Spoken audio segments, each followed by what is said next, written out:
Hello guys, welcome back to another book review here on Beyond the Realms, and today I have a review for the book called Descent from Jim Johnston.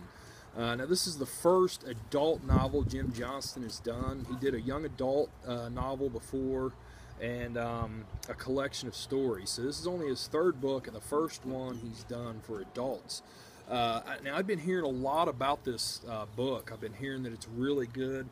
I know it showed up on the New York Times bestseller list. It's the top 20 briefly, but I don't think it's been back since. It was in there and then it was gone. But yeah, I saw it at Half Price Books this weekend, brand new for $12, hardback, nice, super nice cover. So I had to pick up a physical copy of this. So the story of Descent. It tells of is it the Copeland? Let me see here. The Cortlands, the Cortland family. Grant, Angela, and their two kids, Sean and Caitlin.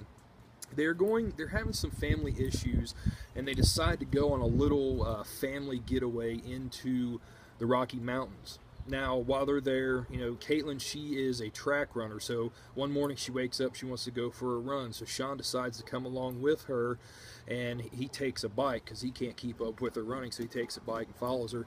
Well, an accident happens, and Caitlin ends up going missing.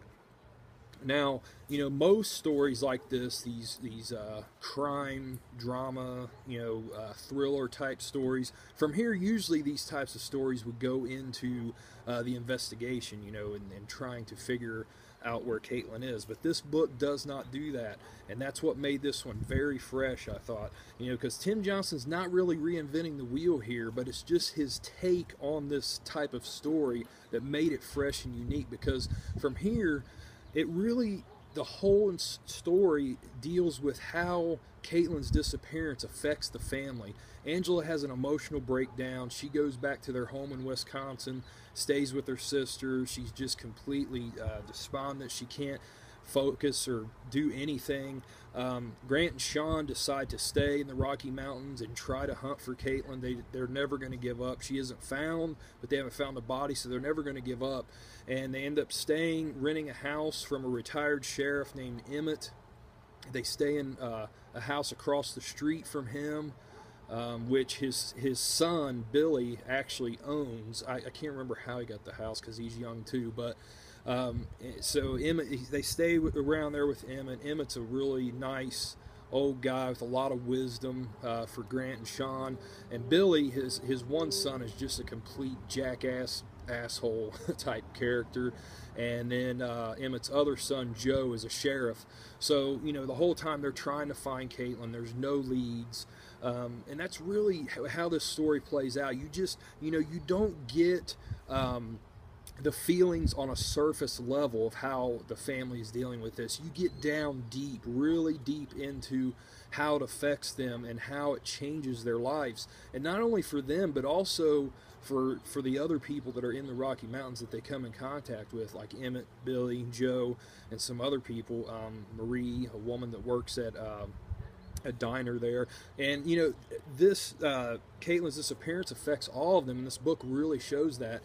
This book was just, the writing was phenomenal in this. I mean, it really was like a poetic type writing. I mean, it wasn't just words on a paper. I mean, there's like a poetic flow to the way Jim wrote this novel, and just beautiful prose, guys. I mean, absolutely awesome. I think that's one of the things that makes this book stand out also.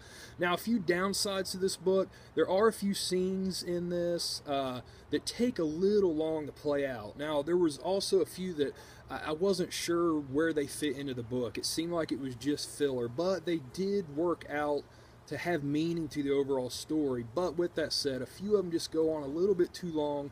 And then there's also times, despite it having a poetic quality to the writing, some of the dialogue in it is just not very good. Like, a lot of times the characters will rehash what they were already asked, like they'll repeat things like, did you know what happened to her? Or, what did you mean, do you know what happened to her? And just, the characters will repeat what they were just asked, and it happens over and over and over, especially in the last half of the book. The first half of the book, there's a lot of a lot of playing with timelines. Timeline jumps around a lot.